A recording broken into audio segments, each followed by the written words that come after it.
बेटी के मंगिया में पड़ते सिंदूरवा, बेटी पराई होई गई है हो।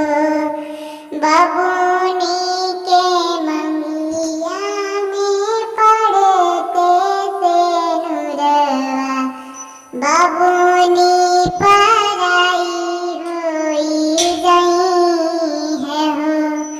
छुट्टी जाई बाबू के महला टरिया, कोसल चिड़ैया उड़ी गई है हो। बबूनी के मंगिया में पड़ते सिंदूरवा, बबूनी